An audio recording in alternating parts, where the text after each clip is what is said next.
بہت شکریہ پاکستان، شکریہ پاکستان۔ 30 کروڑ کا منصوبہ اور اس میں 1 ارب 60 کروڑ روپے کی کرپشن۔ اسلام آباد میں خطرے کی گھنٹی بجا دی گئی، سڑکیں بند کر دی گئی ہیں۔ امریکہ باز نہیں آ رہا۔ ٹرمپ سرکار مسلسل عمران خان صاحب کے ساتھ چھیڑخانی کر۔ کل خواتین کا عالمی دن تھا اور 2 خواتین قتل ہوئی اور 2 کے ساتھ زیادتی کی گئی۔ آپریشن تیز کر لیے گئے ہیں پاکستان کی فورسز کی طرف سے۔ پاکستان میں جو کچھ ہو رہا ہے وہ جنرل عاصم منیر کر رہا ہے۔ پی ٹی آئی پوری کی پوری جنرل عاصم منیر کے خلاف احتجاجی مظاہرے کرتی پھر رہی ہے۔ سیلابی صورتحال پیدا ہو سکتی ہے، اربن فلڈنگ ہو سکتی ہے۔ کسان فصلوں کو نقصان سے بچانے کے لیے پیش کی اقدامات کرے۔ مجھے یہ بات جملہ سمجھ نہیں آ رہا، مودی کے دیش میں گاندھی کا فلسفہ تھا نا، اسے دور لے گیا ہے۔ تشدد ہی تشدد، کوئی مسلمان محفوظ ہے نہ، کوئی کرسچن نہ، کوئی سکھ نہ، کوئی دلت۔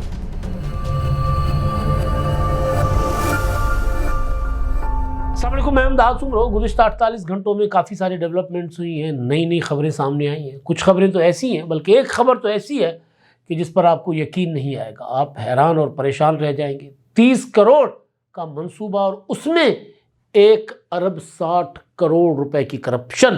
ایسا دیش ہے میرا، پاکستان میں ایسا ہوتا ہے۔ یہ بات اس پر بات ہوگی، اور اس کے علاوہ اسلام آباد میں خطرے کی گھنٹی بجا دی گئی ہے، سڑکیں بند کر دی گئی ہیں، اور بڑے شہروں کے لیے بھی، دیگر بڑے شہروں کے لیے بھی ایک اور الگ طرح کا ہائی الرٹ جاری کر دیا گیا ہے۔ امریکہ باز نہیں آ رہا۔ ٹرمپ سرکار مسلسل عمران خان صاحب کے ساتھ چھیڑخانی کر رہی ہے۔ وہ کہتے ہیں نا، وہ جلتی پر تیل ڈالنا یا پھر زخموں پر نمک پاشی کرنا۔ تو مسلسل امریکہ بہادر جو ہے وہ عمران خان صاحب اور تحریک انصاف کے لوگوں کے زخموں پر نمک پاشی کر رہے ہیں، ساتھ ساتھ مرچیں بھی لگا رہے ہیں۔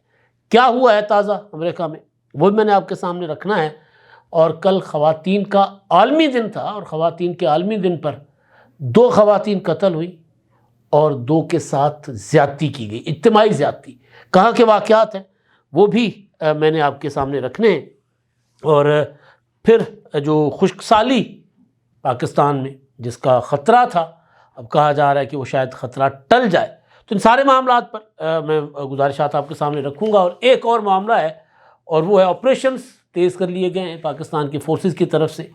تو کل بھی جو دہشت گرد ہیں، جن کو فتنۃ الخوارج کا لقب ریاستی طور پر خطاب یا ان کو نام دیا گیا ہے، لقب تو نہیں ہے لیکن بہرحال ان کو خوارج کہا گیا ہے۔ خوارج مطلب اسلام کے دائرے سے خارج لوگ، تو ان کے خلاف آپریشن، اور کل بھی ہلاکتیں ہوئی ہیں، تو اس پر بھی بات ہوگی۔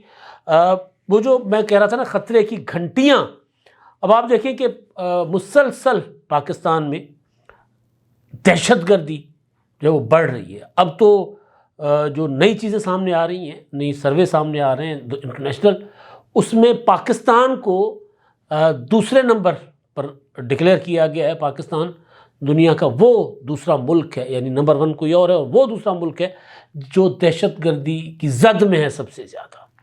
تو دہشت گرد حملے ہو رہے ہیں۔ چند دن پہلے آپ نے دیکھا تھا بنو کینٹ پر حملہ کیا گیا تھا دہشت گردوں کی طرف سے، اور اس میں 16-17 دہشت گرد مار گرائے گئے تھے۔ دوسری طرف سے بھی ہمارے جو سویلین تھے ان کا جانی نقصان ہوا تھا۔ مسجد کے ساتھ انہوں نے، بنو کی جو چھاونی ہے اس کے ساتھ مسجد اور اس کے دیوار کے ساتھ گاڑی ٹکرائی تھی۔ تو وہ اپنی جگہ ساری صورتحال چل رہی ہے۔ تو اس ساری صورتحال کو مد نظر رکھتے ہوئے ایک اقدام کیا گیا ہے وفاقی دارالحکومت اسلام آباد میں، اور وہ یہ ہے کہ جی ریڈ زون جو ہے اسلام آباد کا، اس کے جو داخلی راستے ہیں ان کو تاحکم ثانی بند کرنے کے بند کر دیا گیا ہے نئے احکامات تک۔ اب یہ 2 مقامات پر داخلی اور خارجی راستے ریڈ زون کے بند کر دیے گئے ہیں۔ 8 مارچ یعنی کل لا اینڈ آرڈر کی صورتحال کے پیش نظر ریڈ زون کے ایکسپریس چوک اور سرینا ہوٹل کے داخلی اور خارجی راستے تاحکم ثانی عارضی طور پر بند رہیں گے، یہ کہا گیا ہے۔ اور اس دوران ٹریفک کے لیے نادرا، میریٹ اور مارگلا روڈ کو استعمال کیا جائے گا۔ متبادل راستے دیے گئے ہیں، جبکہ کلب روڈ سے ریڈ زون جانے والی ٹریفک 7th ایونیو استعمال کرے گی، وہ والا راستہ استعمال کرے گی۔ اور ٹریفک پولیس کی جانب سے یہ سارا کچھ ایک اسٹیٹمنٹ جاری کی گئی ہے۔ اور مزید جو ٹریفک پولیس کی ہیلپ لائن ہے 1915، اور اس کے علاوہ جو سوشل میڈیا کے پلیٹ فارم ہیں اس پر ٹریفک پولیس نے کہا ہے کہ جی ہم نے انفارمیشن رکھنی ہے۔ تو یہ ظاہر ہے صورتحال، رمضان ہے، روزے ہیں، الرٹس کئی جاری ہو چکے ہوئے ہیں۔ اور جو ملک دشمن ہیں، ٹیررسٹ ہیں، دہشت گرد ہیں، وہ تیزی کے ساتھ متحرک ہیں۔ دہشت گردوں کی بات ہو تو پھر ایک دہشت گرد جس کو داعش سے تعلق تھا جس کا، اور اس کو گرفتار کیا گیا تھا، شریف اللہ، اس کو گرفتار کر کے پھر امریکہ کے حوالے کیا گیا۔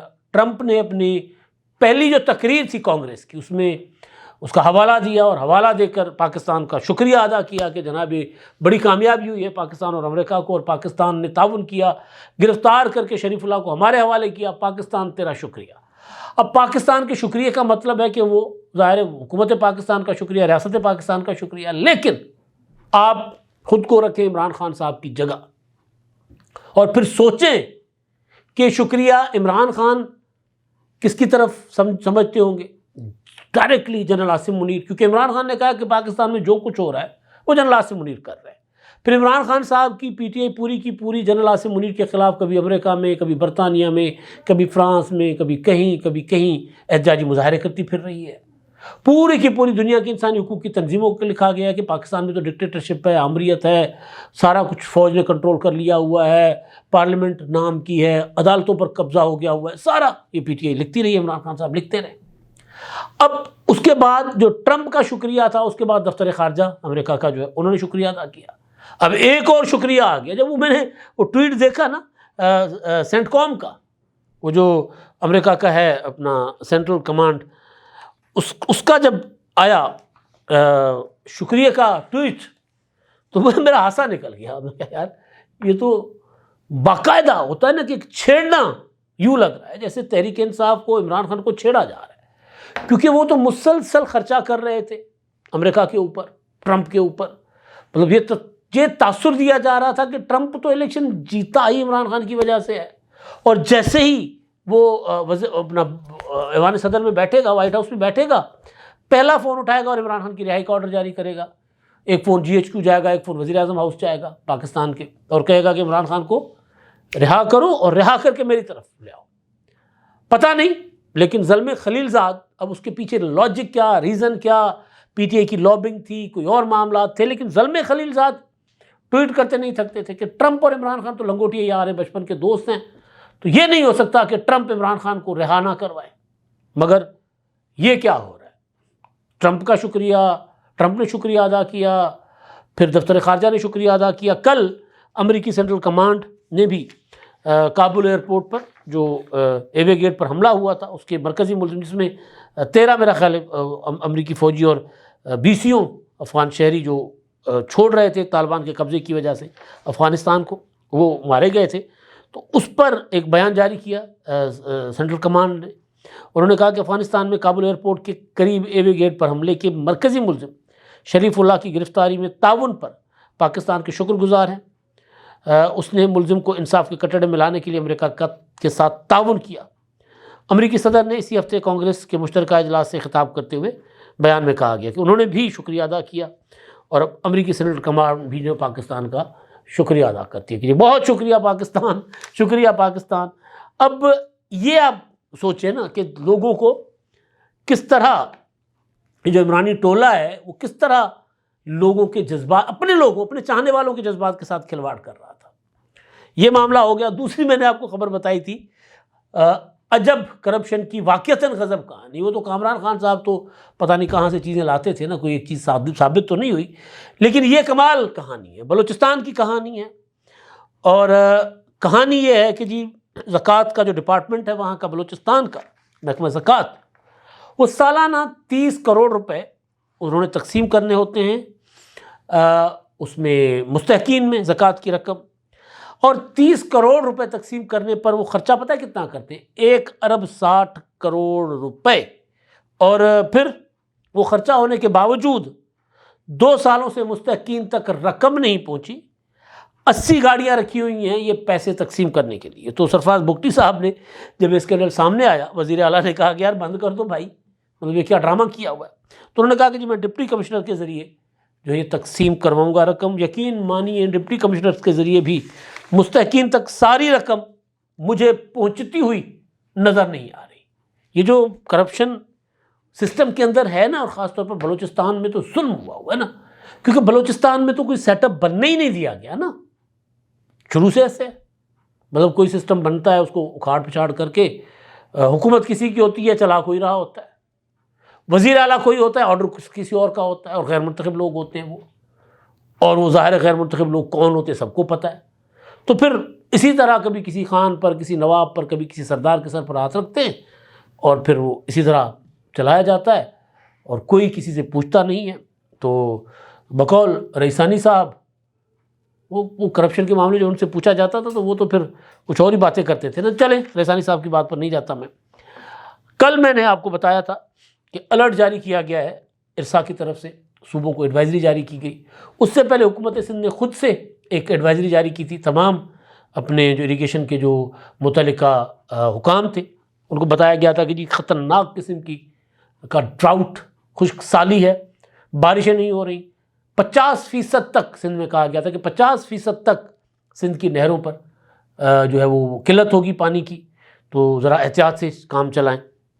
پھر کل پرسوں ارسا نے الرٹ جاری کیا، انہوں نے بھی یہی کہا، اور پھر تربیلا ڈیم جو الرٹ میں بتایا گیا تھا اس سے مزید 1 فٹ کل کم ہو گیا، منگلا ڈیم میں بھی پانی کی لیول 1 فٹ مزید کم ہو گئی ہے۔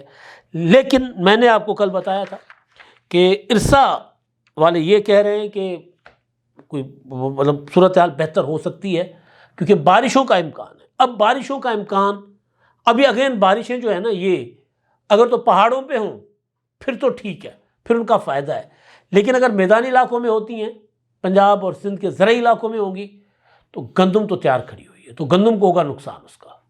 اب ایک طرف ہم کہہ رہے ہیں خشک سالی ہے، بارشیں ہونی چاہیے، موسم اب نارمل ہو رہے ہیں، دوسری طرف ہمیں یہ بھی دعا کرنی چاہیے کہ وہ بارشوں سے گندم محفوظ رہے۔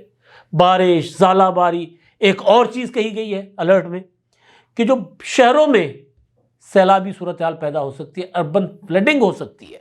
تو جو موسمیات والوں کا کہنا یہ ہے کہ آج سے ملک کے مختلف حصوں میں بارش ہوگی، اور 9 مارچ سے یعنی آج سے ملک کے شمالی علاقوں میں نیا سسٹم جو ہے مغربی ہواؤں کا نیا سلسلہ وہ داخل ہوگا، اور مغربی ہواؤں کا یہ سلسلہ ملک میں 16 مارچ تک برقرار رہے گا۔ 9 سے 16 مارچ کے دوران چترال، مری، گلگت بلتستان اور کشمیر میں بارشوں کی پیشن گوئی ہے۔ ظاہر ہے یہ بارشیں اچھی ہوں گی، پہاڑی علاقوں میں ہوں گی، پانی جو ہے وہ ندی نالوں سے ہوتا ہوا ڈیموں تک آ جائے گا، تو ذرا دریاؤں کی صورتحال بہتر ہوگی۔ آگے چل کے بتایا جا رہا ہے کہ 10 مارچ کو اسلام آباد، راولپنڈی، اٹک، جہلم، چکوال، پشاور، چارسدہ اور مردان میں بارش متوقع ہے۔ اب یہاں پر مکس ہوگا، یہاں پر کہیں گندم متاثر ہو رہی ہوگی، کہیں پانی جو ہے وہ ندی نالوں کے ذریعے دوبارہ دریاؤں میں چلا جائے گا جیسے میں نے پہلے کہا۔ 12 سے 16 مارچ کے دوران پنجاب کے بیشتر شہروں میں بارش کی توقع ہے، اور 14 اور 15 مارچ کو بلوچستان کے علاقوں میں گرج چمک کے ساتھ بارشوں کا امکان ہے، اور بارشوں کے باعث اسلام آباد، لاہور، پشاور، کوئٹہ اور دیگر شہروں میں اربن فلڈنگ ہو سکتی ہے۔ یعنی 2-3 نقصان بارشوں کے، ایک فائدہ ہے، ظاہر پانی کی قلت ہے، خشک سالی ہے، تو وہ شاید تھوڑی سی کم ہو، لیکن بارشیں ہوں گی تو پھر گندم کو نقصان ہوگا۔ دوسرا اربن فلڈنگ، لیکن اربن فلڈنگ اگر مینیج کر لیا جائے تو کوئی اتنا بڑا مسئلہ نہیں ہے۔ تو بہرحال اربن فلڈنگ کی وارننگ بھی جاری کر دی گئی ہے، اور جو بالائی علاقوں میں شدید برف باری کی وجہ سے سڑکیں بند ہونے کا بھی امکان ہے۔ اب یہ مارچ میں ہم بات کر رہے ہیں، مارچ میں شدید برف باری اور سڑکیں بند ہوں گی۔ خیبر پختونخوا، کشمیر اور گلگت بلتستان میں شدید بارشوں کے باعث لینڈ سلائڈنگ کا خدشہ ہے، لہٰذا ماہی گیر، سیاح اور مسافر محتاط رہیں، اور کسان فصلوں کو نقصان سے بچانے کے لیے پیشگی اقدامات کریں۔ اب مجھے یہ بات جملہ سمجھ نہیں آ رہا کہ بیچارہ کسان جس کی فصل کھڑی ہوئی ہے، گندم کھڑی ہوئی ہے آسمان پہ، کھلے آسمان کے نیچے، بارش ہوگی، ژالہ باری ہوگی، وہ بیچارہ کیا پیشگی اقدامات کر سکتا ہے؟ اب گندم کے اوپر چادریں تو نہیں بچھا سکتا، تمبو، شامیانے، کناتے تو بیچارہ وہ نہیں لگا سکتا۔ تو بہرحال ٹھیک ہے، محکمہ موسمیات نے اچھا کیا کہ انہوں نے بتا دیا کہ یہ صورتحال ہونے لگی ہے۔ اچھا جی، دوسرا پاکستان اور انڈیا، ظاہر ہے ہم تو ایک خطہ تھے، ایک خطہ تو ایک ہی ہے، ایک ملک تھے، ہم نے آزادی لی، نہ ہم بدلے نہ وہ بدلے۔ اصل بات یہ ہے، اب جو خبریں ہیں، کل خواتین کا عالمی دن، بڑی خطرناک قسم کی خبریں۔ پہلے میرا خیال ہے اپنے ملک میں اپنے پنجاب کی خبر میں آپ کے ساتھ شیئر کرتا ہوں. 2 واقعات ہوئے ہیں اور 2 خواتین کا قتل ہے. چشتیاں پولیس کے مطابق نوائی علاقے چشتیاں کے وہاں سسرالیوں نے مبینہ طور پر ایک بہو کو جس کا نام فروا بتایا جا رہا ہے، اس کی شناخت ہوئی ہے، ایک بچے کی ماں تھی، اور اس کو سر میں ڈنڈے مار کر گلا دبا کر قتل کر دیا ہے. بستی شرازیاں کا یہ واقعہ ہے، اور اطلاع ملتے ہی تھانہ بخش خان پولیس جو ہے وہ پر پہنچی اور لاش کو قبضے میں لے کر ہسپتال منتقل کر دیا گیا، اور ملزم جو ہیں وہ فرار ہو گئے. پولیس کے آنے سے پہلے ہمیشہ کی طرح ملزم فرار ہو جاتے ہیں. عالمی دن تھا خواتین کا. دوسرا فتح آباد کا واقعہ ہے جہاں پر دیور نے تیل چھڑک کر بھابھی کو زندہ جلا دیا ہے. ندا نام ہے خاتون کا، اور اس صاحب کو جو دیور تھے وہ بہت ہی کوئی زیادہ غیرت آ گئی تھی. اس نے کہا کہ جی میں اس کو شک تھا اپنی بھابھی پر، کسی کے ساتھ تعلقات، اس نے زندہ جلا دیا. تو یہ بھلوال کے علاقے کا واقعہ ہے، اور اس میں خاتون کا جو جسم ہے وہ 90% جھلس چکا تھا، جس کے بعد اسپتال میں دوران علاج وہ چل بسی ہیں، اور مقتولہ ایک بچی کی ماں تھی. خواتین کا عالمی دن تھا کل، اور اشتہار آپ نے دیکھ لیے ہوں گے کل کتنے چل رہے تھے. اچھا جی، پولیس کے مطابق واقعے کی تحقیقات جو ہے وہ شروع کر دی گئی ہے. ملزم کو بھی گرفتار کر لیا ہے. خاتون کے شوہر نے پولیس کو بتایا کہ وہ نجی ملک کے ملازم ہیں، اور ان کو گھر والوں نے اسپتال بلایا. کہتے ہیں جی پسند کی شادی تھی، 6 ماہ کی بیٹی بھی ہے اس کی. یہ تو واقعہ ہمارے 2 واقعات ہیں، پتہ نہیں کل اور کہاں کہاں. یہ تو وہ جو رپورٹ ہوئے جو میری نظر سے گزری، پتہ نہیں کہاں کہاں کیا کیا ہو رہا ہوگا. پرسوں میں نے آپ کو بتایا تھا کہ ٹھل کا علاقہ جیکب آباد کا، وہاں ایک ڈاکو کا گینگ، اسکول کی ٹیچرز تھیں خواتین، ایک ہی ٹرانسپورٹ میں جا رہی تھی، 7-8 بچیاں تھیں، لڑکیاں تھیں، وہ ٹیچرز جو تھیں، نوجوان ٹیچرز، ان کو اغوا کرنے کے لیے ان کا راستہ روک لیا تھا. وہ تو پھر علاقے کے لوگوں نے ذرا ہمت دکھائی اور ان کو بھگا دیا، ورنہ وہ اغوا کر کے چلے جاتے تو کوئی کیا کر سکتا تھا. دوسرا سرحد پار چلتے ہیں جی، انڈیا، مودی کا ملک، مودی کے دیس میں. ویسے تو خیر انڈیا میں دلی میں چلتی بس میں جو واقعات آپ نے سن رکھے ہیں، فلمیں بنی ہوئی ہیں، اور وہاں پر آئے دن جو کیونکہ سیاحت بہت زیادہ ہے انڈیا کی، ٹورسٹ آتے رہتے تو ان کے ساتھ چھینا جھپٹی، مار پیٹ، طرح طرح کی چیزیں. اور جتنا مودی نے انڈیا کو کیا کہتے ہیں دم تشدد کا جو گاندھی کا فلسفہ تھا نا، اس سے دور لے گیا ہے. تشدد ہی کبھی گائے کے معاملے پر، کبھی کسی معاملے پر، کبھی کسی معاملے پر. تو نہ کوئی ہندو محفوظ ہے اس طرح کے نظریے والوں سے، کوئی لبرل ہندو، نہ ہی کوئی مسلمان محفوظ ہے، نہ کوئی کرسچن، نہ کوئی سکھ، نہ کوئی دلت، سب. اور پھر خاص طور پر جو باہر سے آتے ہیں سیاح، وہ بھی تشدد کا نشانہ بنتے ہیں. تو جو کل واقعہ رپورٹ کیا انڈین میڈیا نے، اس میں ایک اسرائیلی خاتون اور اس کی بھارتی میزبان، یہ کرناٹکا کا علاقہ ہے، اور بنگلور سے 350 کلومیٹر دور اسرائیلی خاتون، اور وہ جو ہے وہاں پر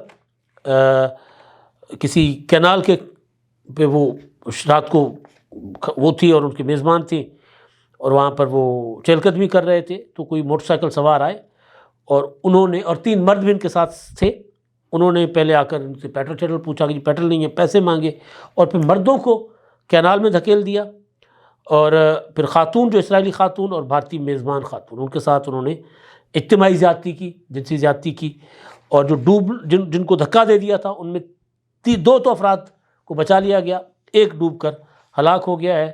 اور وہ سارے جو ہے وہ اچھا جو دھکیلے گئے تھے اس میں ایک ڈینیل اور ایک مہاراشٹر کے پنکج، اور پھر اڑیسہ کے بشاب یہ تھے، بباش یہ تھے. اور پھر وہ جو یہ سنانور کے قریب علاقہ ہے، اسرائیلی خاتون اور انڈین خاتون، ان کے ساتھ زیادتی ہو، اسپتال میں زیر علاج ہے. یہ کچھ ہو رہا ہے جناب ہمارے ملک میں بھی اور پڑوس میں بھی. حرکتیں کوئی زیادہ فرق نہیں ہے ہم میں اور ان میں. بطور انسان میں بات کر رہا ہوں، ظاہر عقائد میں فرق ہے، لیکن آپ دیکھیں کہ وہاں پر ایک بھابھی کو دیور نے تیل چھڑک کر آگ لگا دی، اور ادھر جو ہے خواتین کی عزت تار تار کر دی گئی. اچھا جی، اب میں نے آپ کو بتایا تھا آغاز میں کہ آپریشنز تیز کر لیے گئے ہیں۔ ایک اور خبر ہے ٹانک سے، سیکورٹی فورسز نے خفیہ اطلاع پر آپریشن کیا اور اس کے نتیجے میں 3 خوارج جو دہشت گرد ہیں ان کو ہلاک کر دیا گیا ہے۔ اور آئے روز اس طرح کے آپریشنز بھی ہو رہے ہیں، واقعات بھی ہو رہے ہیں، اور کئی واقعات میں ہمیں بتایا گیا ہے، رپورٹ ہوتا ہے، سامنے آتا ہے کہ افغان شہری یا افغان طالبان کمانڈرز بھی آپریشنز میں مارے جا رہے ہیں جو پاکستان میں دہشت گردی کی نیت سے آتے ہیں۔ اب تک کے لیے اتنا ہی، اللہ حافظ۔